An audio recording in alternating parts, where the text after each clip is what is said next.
स्वागत है आपका हमारे YouTube चैनल पे। और आज की वीडियो में हम पढ़ने वाले हैं यूपी बोर्ड कक्षा 9 की हिंदी के काव्यखंड का पाठ 6 जयशंकर प्रसाद द्वारा रचित उनकी कामायनी महाकाव्य का एक छोटा सा अंश, जिसको पुनर्मिलन नाम से आपकी पाठ्य पुस्तक में संग्रहित किया गया है। तो आज हम पढ़ने वाले हैं पाठ 6 जयशंकर प्रसाद यूपी बोर्ड कक्षा 9 के अंतर्गत काव्यखंड का पाठ 6। चलिए बिना देरी किए हम अपने पाठ पर आते हैं, पाठ को पढ़ते हैं, उसका अर्थ जानते हैं। उसके पहले हम कवि का यानी कि जयशंकर प्रसाद जी का एक छोटा सा संक्षिप्त परिचय देख लेते हैं। इनका जन्म जो है 30 जनवरी 1889 ईस्वी को हुआ था, वाराणसी उत्तर प्रदेश में। पिता का नाम इनके बाबू देवी प्रसाद था। मृत्यु इनकी जो है 14 जनवरी 1937 ईस्वी में हुई थी। ठीक, और छायावादी युग के प्रवर्तक रहे ये। भाषा इनकी खड़ी बोली रही। यूँ तो जो है इनकी बहुत सारी रचनाएं प्रसिद्ध हुई हैं, लेकिन जो सबसे ज़्यादा सुप्रसिद्ध कही जा सकती है वो कामायनी रही। तो कामायनी का कुछ अंश आज हम पढ़ने वाले हैं, जिसको आपकी बुक में जो है पुनर्मिलन नाम से जो है संग्रहित किया गया है। तो चलिए, पुनर्मिलन काव्य हमारे हिंदी का पाठ 6। लेखक हैं जयशंकर प्रसाद, कवि हैं इसके। इस कविता को पढ़ते हैं और इसका अर्थ हम जानते हैं। चलिए बिना देर किए हम आ जाते हैं अपने काव्य पर।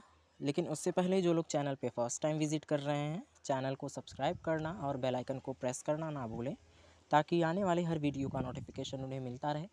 और वीडियो अगर पसंद आए तो इसे लाइक करें और वीडियो को ज़्यादा से ज़्यादा अपने मित्रों में साझा करें, ताकि इस वीडियो से उन्हें भी लाभ मिल सके।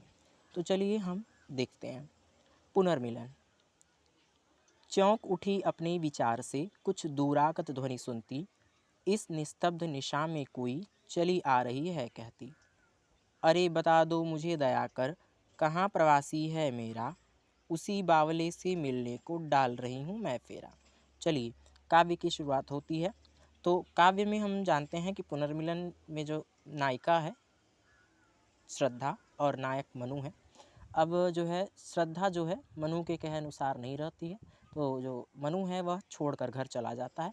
और श्रद्धा जो है स्वप्न में जो है मनु को मरणासन अवस्था में, घायल अवस्था में देखती है और उसे ढूंढने के लिए जो है चल पड़ती है। तो चौंक उठी अपने विचार से, कुछ दूरागत ध्वनि सुनती, कि अपने विचार से चौंक उठती है। कुछ दूरागत, दूरागत का अर्थ होता है दूर से आने वाली, कि कुछ दूर से आने वाली ध्वनि यानी आवाज़ों को सुनकर चौंक उठती है। कौन चौंक उठती है? अब यहाँ पर एक और है, ईड़ा नाम दिया गया है, उसको आप पकड़िएगा कि कुछ दूर से आने वाली ध्वनियों को सुनकर जो है ईड़ा चौंक उठती है। नाम नहीं दिया हुआ, नाम आप देखेंगे नीचे मिलेगा।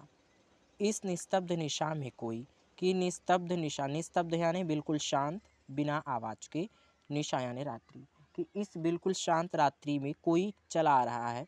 यह कहती, कोई यह कहते हुए चला आ रहा है। क्या कहते हुए? अरे बता दो मुझे दया कर, कि मुझे दया करके कोई बता दे, कहाँ प्रवासी है मेरा, कि मेरा प्रवासी कहाँ पर है। कि इस निस्तब्ध निशा में कोई यह कहते हुए चला आ रहा है कि मुझे कोई दया करके बताए कि मेरा प्रवासी कहाँ है। उसी बावले से मिलने को डाल रही हूँ मैं फेरा, और मैं उसी बावले से मिलने के लिए फेरा डाल रही हूँ, अर्थात चक्कर काट रही हूँ, यहाँ से वहाँ भ्रमण कर रही हूँ। ऐसी आवाज़, ऐसी ध्वनि सुनाई देती है बिल्कुल शांत रात्रि में। रूठ गया था अपनेपन से, अपना सकी न मैं उसको, कि जो मेरा प्रवासी है वो अपनेपन से यानी स्वयं से ही रूठ गया था, अपनों से ही रूठ गया। अपना सकी न मैं उसको, और मैं उसे अपना ना सकी, अर्थात उसके कहे अनुसार मैं उसे अपना ना सकी, जिसकी वजह से वो अपनेपन से यानी स्वयं से ही, यानी मुझ में और उसमें यानी श्रद्धा और मनु में कोई अलगाव नहीं है, तो वो अपनेपन से यानी स्वयं से ही रूठ गया था।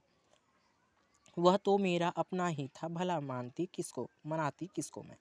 आगे देखिए, लिखते हैं कवि कि वह तो मेरा अपना ही था। श्रद्धा कहती है कि वह तो मेरा अपना ही था, कि जो मनु मुझसे रूठ गया वह तो मेरा अपना ही था, और अपनों को मनाया नहीं जाता, भला मनाती किसको मैं, तो इसलिए मैंने उसे बनाया भी नहीं, कि बनाया तो दूसरों को जाता है। तो वह तो मेरा अपना ही था और मैंने उसे मनाया नहीं, किसको भला मनाती मैं। यही भूल अब शूल सदृश्य हो, साल रही उर्मे मेरे। यही भूल, कि यही भूल मैंने उसे मनाया नहीं, इस बात की भूल अब शूल सदृश्य है। अब जो है शूल कहते हैं कांटा, कि अब कांटों की भांति सदृश्य हो गया है, यानी कांटों की तरह हो गया है। जो क्या कर रहा है? साल रही उर में मेरे चुभ रहा है। साल यानी होता है चुभना या बेधना, कि मेरे हृदय को बेध रहा है। उर यानी हृदय, कि यही भूल अब शूल की तरह यानी कांटे की तरह मेरे हृदय में गड़ रहा है, चुभ रहा है। कैसे पाऊंगी उसको मैं, कोई आकर कह दे रे, कि मैं उसे कैसे पा सकती हूँ, यानी अपने मनु को पुनः कैसे पा सकती हूँ, कोई आकर मुझे बता दे। यानी श्रद्धा जो है वह मनु को ढूंढ रही है, और बिल्कुल रात्रि में वह जो है घर से निकली है ढूंढने के लिए, और चारों तरफ ढूंढ रही है, और इतनी शांत रात्रि में वह यह कहते हुए आगे चली जा रही है। चलिए आगे देखते हैं। इड़ा उठी दिख पड़ा राजपथ, धुंधली सी काया चलती। अब इड़ा, इड़ा जो कि जो है ये पात्र है इस कविता की। इड़ा जो है उठती है, क्योंकि वो इन सभी ध्वनियों को सुनती है कि इतनी रात्रि में कोई इस प्रकार से विलाप करते हुए चिल्लाते हुए चला आ रहा है। तो इड़ा उठती है, दिख पड़ा राजपथ, राजपथ कहते हैं मुख्य मार्ग को, और मुख्य मार्ग की ओर देखती है। इड़ा उठती है इन ध्वनियों को सुनकर और मुख्य मार्ग की ओर देखती है। धुंधली सी छाया चलती, तो उसे एक धुंधली सी छाया चलती हुई दिखाई देती है। वाणी में थी करुण वेदना, वह पुकार जैसे जलती। और जो वाणी थी वो उसमें करुण वेदना थी। वेदना कहते हैं पीड़ा, कष्ट को, ठीक है ना। और उसकी वाणी में जो है शोक वेदना ग्रसित थी, यानी बिल्कुल वाणी जो है करुण थी। वह पुकार जैसी जलती, और वह पुकार ऐसी लग रही थी, वह वाणी ऐसी लग रही थी जैसे मानो जो है अग्नि जल रही हो, यानी अग्नि के समान जलती हुई पीड़ा से, वेदना से वह पुकार निकल रही हो। शिथिल शरीर वसन वृचंकल, कबरी अधिक अधीर खुली, छिन्न पत्र मकरंद लुटी सी, जो मुरझाई हुई कली। आगे देखिए, जब इड़ा देखती है तो क्या देखती है कि कोई जो है करुण वेदना में जो है जलते हुए पुकारते हुए आ रहा है। शरीर शिथिल वसन वृसंकल, और उसका शरीर जो है शिथिल है, यानी शरीर बिल्कुल थका हुआ है। शिथिल का अर्थ होता है थका हुआ या निष्क्रिय हो जाना। शरीर थका हुआ है। वसन कहते हैं कपड़ों को, वृसंखल यानी अस्त व्यस्त, कि उसके कपड़े अस्त व्यस्त थे और शरीर थका हुआ था श्रद्धा का। कबरी अधिक अधीर खुली, कबरी कहते हैं बालों का जो जूड़ा होता है उसको, कि उसके जो बाल थे वो भी अधिक अधीरता से, यानी बिल्कुल अस्त व्यस्त बिखरे बिखरे हुए उसके बाल भी थे।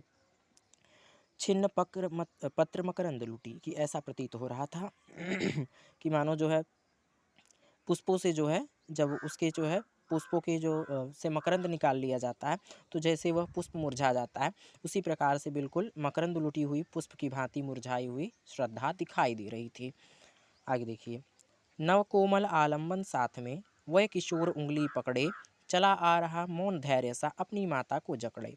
कि नव कोमल अवलंबन साथ में, अवलंबन कहते हैं आधार को, कि एक छोटा सा कोमल बालक जो है अवलंबन आधार के दिए हुए, वह किशोर उंगली पकड़े, एक किशोर बच्चा जो है उंगली पकड़े हुए श्रद्धा के साथ चला हुआ आ रहा था। श्रद्धा थी और उसका पुत्र था, ठीक, जिसका नाम अब आप देखेंगे आगे, कुमार था। ठीक, कि एक छोटा सा नव कोमल अवलंबन आधार जो कि उंगली पकड़े हुए श्रद्धा के साथ चले आ रहा था बालक, चला आ रहा मौन धैर्य सा, बिल्कुल मौन और धैर्य धारण किए हुए श्रद्धा के साथ चला आ रहा था। अपनी माता को जकड़े, और अपनी माता को पकड़े हुए जो है धैर्य धारण किए हुए मौन चला आ रहा था। थके हुए थे दुखी बटोही, वे दोनों ही माँ बेटे, और वे दो दुखी बटोही जो थे यात्री, अर्थात श्रद्धा और उसका पुत्र, वे दोनों माँ बेटे बहुत ही थके हुए थे और दुखी दिखाई दे रहे थे।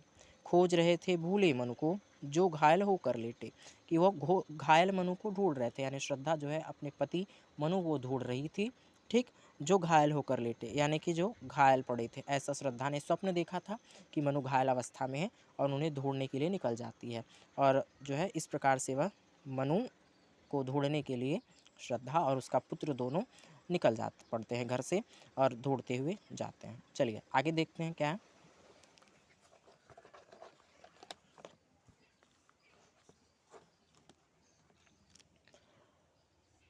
इड़ा आज कुछ द्रवित हो रही, दुखियों को देखा उसने, पहुंची पास और फिर पूछा तुमको बिसराया किसने। अब इड़ा जब देखती है उसको, श्रद्धा को और उसके पुत्र को देखती है, तो वो द्रवित हो उठ जाती है, खिन्न हो पड़ती है, यानी उन दुखियों को देखकर उसको भी दुख हो जाता है, कष्ट होता है। पहुंची पास और फिर पूछा, ठीक, और फिर जो इड़ा है उनके पास पहुंचती है और फिर पूछती है तुमको बिसराया किसने, कि तुम्हें कौन भूल गया है जो तुम किसे ढूंढ रही हो। इतनी रजनी में कहाँ भटकती जाओगी तुम, बोलो तो, कि इतनी रात्रि में तुम कहाँ भटकती हुई जाओगे, बोलो तो, कि तुम जो है इतनी रात्रि को कहाँ भटकती हुई जाओगे और तुम्हें कौन भूल गया है। बैठो आद अधिक चंचल हूँ, व्यथा गांठ निज खोलो तो। अब ईड़ा कहती है श्रद्धा से कि बैठो, आज अधिक चंचल हूँ, कि मेरे पास बैठो क्योंकि मैं बहुत अधिक चंचल हूँ, मेरा हृदय भी बहुत ही चंचल है, चलायमान है। व्यथा गांठ निज खोलो, तो अपनी कष्ट को खोलो, यानी कष्ट रूपी गांठ को खोलो, अपने कष्ट को बताओ। जीवन की लंबी यात्रा में खोए भी मिल जाते हैं, कि जीवन जो है वो बहुत लंबा है और जीवन की इस लंबी यात्रा में जो खोए हुए हैं वह भी मिल जाते हैं। जीवन है तो कभी मिलन है, कष्ट कट जाती दुख की रातें, और जीवन है तो कभी न कभी मिलन भी संभव है। यह जीवन बहुत ही लंबा है और इस जीवन में जो है, इस जीवन की लंबी यात्रा में खोए हुए भी मिल जाते हैं, और यदि जीवन है तो मिलन तो कभी न कभी संभव है। कट जाती दुख की रातें, और दुख रूपी जो रात्रि है वह समाप्त हो जाती है। श्रद्धा रुकी, कुमार शांत था, श्रद्धा रुकी वहीं पर और कुमार कुमार बिल्कुल शांत था। मिलता है विश्राम यहीं, और उन्हें यहाँ पर विश्राम मिलता है, आराम मिलता है। अर्थात वो ईड़ा के पास जाते हैं, वहीं श्रद्धा रुकती है और वहीं पे जो है उन्हें आराम मिलता है, वहाँ विश्राम उन्हें मिलता है। चली ईड़ा के साथ जहाँ पर वही शिखा प्रज्वलित रही। अब जो है श्रद्धा जो है वो ईड़ा के साथ जाती है जहाँ पर जो है वही कहते हैं अग्नि को। अग्नि की शिखा जो है प्रज्वलित थी, अग्नि जल रही थी, जो है श्रद्धा ईड़ा के साथ वहाँ पर जाती है। सहसा धध की वेदी ज्वाला मंडप आलोकित करती, कि सहसा अचानक जो है वेदी कहते हैं उस कुंड को जिसमें अग्नि जलाई जाती है, कि सहसा उस वेदी उस कुंड की ज्वाला धधकी है, भड़कती है। अर्थात जब उस जो है वेदी की ज्वाला, उस जो है अग्निकुंड की ज्वाला धधकती है तो मंडप आलोकित, उस जो है कमरे को जो है प्रकाश से आलोकित कर देती है, प्रकाशमान हो जाता है। कामायनी देख पाई कुछ, पहुंची उस तक डग भरती। कामायनी देखिए यहाँ पर जो है श्रद्धा का ही नाम है, ठीक, जिसको कामायनी जिस नाम से जो है आपकी जयशंकर प्रसाद जी ने जो है अपने काव्य संग्रह का नाम रखा है। तो कामायनी अर्थात श्रद्धा देख पाई कुछ, यानी जब प्रकाश आलोकित हो गया संपूर्ण जो है मंडप में तो उसने कुछ देखा और पहुंची उस तक डग भरती, डग यानी कदम, कि उस तक कदम भरती हुई वहाँ तक वह पहुंची। और वहीं मनु घायल सचमुच, और क्या देखती है कि मनु जो है सचमुच में वहीं घायल अवस्था में पड़े हुए हैं। तो क्या सच्चा स्वप्न रहा, और वह सोचती है कि तो क्या वह स्वप्न जो था वो सच था, अर्थात जो उसने स्वप्न देखा था कि मनु जो है घायल अवस्था में, तो क्या वह स्वप्न सच था। आह प्राण प्रिय यह क्या तुम यूं, हृदय घुला हृदय बन नीर बहा, कि जब वो देखती है मनु को ऐसी अवस्था में तो कहती है कि आह प्राण प्रिय, कि हे प्राण प्रिय यह क्या तुम्हारी दशा है, तुम यूं कि तुम इस प्रकार से कैसे। घुला हृदय बन नीर बहा, कि जो है उसका हृदय घुल जाता है और नीर अर्थात अश्रु बनकर बहने लगता है, यानी उसके हृदय में जो कष्ट वेदना थी वो संपूर्ण जो है घुल जाती है और अश्रु के रूप में प्रवाहित होने लगती है जब वह देखती है मनु को ऐसी अवस्था में। ईड़ा चकित श्रद्धा आ बैठी, वह थी मनु को सहलाती, और ईड़ा जो है चकित है। क्यों चकित है? क्योंकि श्रद्धा जो है आती है और मनु के पास बैठ जाती है और वह मनु को सहलाने लगती है। ठीक, ईड़ा को आश्चर्य, क्योंकि उसे पता नहीं था कि यह श्रद्धा और मनु जो है पति पत्नी है। तो ईड़ा को आश्चर्यचकित होता है कि श्रद्धा जो है मनु के पास आती है, बैठ जाती है और वह मनु को सहलाने लगती है। तो यह देखकर उसे बड़ा ही आश्चर्य होता है। अनुलेपन सा मधुर स्पर्श था, व्यथा भला क्यों रह जाती। अनुलेपन कहते हैं औषधि को, कि जो है जब श्रद्धा जो है मनु को सहला रही थी तो मानो अनुलेपन अर्थात औषधि लगा रही हो, बिल्कुल मधुर कोमल स्पर्श था उसका। व्यथा भला क्यों रह जाती, व्यथा यानी कष्ट, कि जब इस प्रकार से वह सहला रही थी तो भला कष्ट क्या रह जाती, यानी मनु का जो जो भी कष्ट था, जो भी उसको उसके जो है घाव थे, भला वह उनमें पीड़ा क्यों रह जाती, कष्ट क्यों रह जाता। उस मूर्छित नीरवता में कुछ हल्के से स्पंदन आए। उस मूर्छित यानी बेहोश, नीरवता यानी कहते हैं बिना हिले, यानी कि उस मूर्छित शरीर में यानी मनु के जो है शरीर में कुछ हल्के से स्पंदन अर्थात कंपन होने लगे। यानी जब ईड़ा उसे जो है सहलाने लगी तो जो है मनु के शरीर में हल्के से कंपन होने लगे, अर्थात वह मूर्छित था, बेहोश था और उसके शरीर में हल्का सा जो है स्पंदन होने लगता है। ठीक, हल्की जो है उसके शरीर में कपकपी होने लगती है, वो हिलने डुलने लगता है। आगे देखिए क्या है।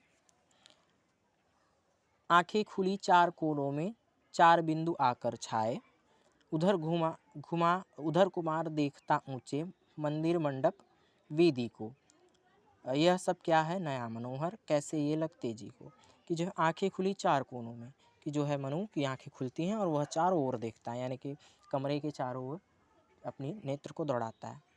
चार बिंदु आकर छाए, अर्थात चारों ओर देखने के पश्चात जो है वह, जब वह जो है उसके नेत्र खुलते हैं तो वह चारों ओर देखता है। और चारों ओर देख कर क्या देखता है कि कुमार उधर देखता ऊँचे, और कुमार जो है उधर जो है यानी पिताजी की तरफ न रहकर वह जो है दूसरी ओर उस मंडप को और वेदी को, सब यानी सब वहाँ की चीज़ों को देख रहा होता है। यह सब क्या है, क्या मनोहर, ये सब क्या इतनी मनोहर चीज़ें सब क्या है, यानी पहली बार उसने देखा था तो इसलिए वो जो है कहता है कि ये सब क्या चीज़ें हैं, कैसे ये लगते जी को, कि यह जी को देखने में ये सारी चीज़ें कैसी लग रही हैं। माँ ने कहा अरे आ तू भी, और फिर जो श्रद्धा है वह कुमार को बुलाती है कि अरे तू भी यहाँ आ, देख पिता है पड़े हुए, कि देखो तुम्हारे पिताजी यहाँ पड़े हुए हैं, तुम भी इधर आओ।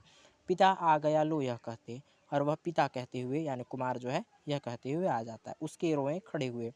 और ऐसी अवस्था में देखकर उसको जो है उसको भी कंपन होने लगती है, अर्थात उसके रोएं खड़े हो जाते हैं, सिहर जाता है वह भी। माँ जल्दी कुछ प्यासी होंगी, क्या बैठी कर रही यहाँ। और जो कुमार है वह अपनी माता से कहता है, अर्थात श्रद्धा से कहता है कि माँ तुम जल्द इन्हें, ये प्यासे होंगे, तुम यहाँ बैठी हुई क्या कर रही हो।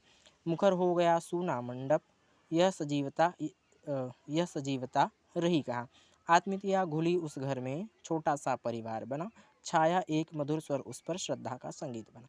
अर्थात मुखर हो गया सूना मंडप, यह सजीवता रही कहाँ, कि वह जो सूना मंडप था वह मुखर अर्थात प्रसन्नता से भर गया, और यह सजीवता, ये जो सजीवता थी वह कहाँ थी।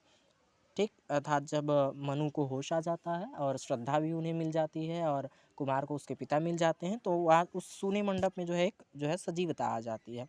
और आत्मीयता, लोगों के हृदय एक दूसरे से घुल जाते हैं, मिल जाते हैं, यानी जो भी उनके मन में कष्ट या जो भी उनके मन में खेद था सब समाप्त हो जाता है। छोटा सा परिवार, और वहाँ पर मिलकर श्रद्धा, मनु और कुमार मिलकर जो है एक छोटा सा परिवार मिल जाता है। छाया एक मधुर स्वर उस पर, श्रद्धा का संगीत बना, कि जो उस पे जो है श्रद्धा की छाया जो थी मधुर संगीत के समान काम कर रही थी। इस प्रकार से जो है हमारे पुनर्मिलन काव्य संग्रह का ये काव्य खत्म हुआ, जो कि जयशंकर प्रसाद द्वारा लिखे गए कामायनी की निर्वेद सर्ग से लिया गया है।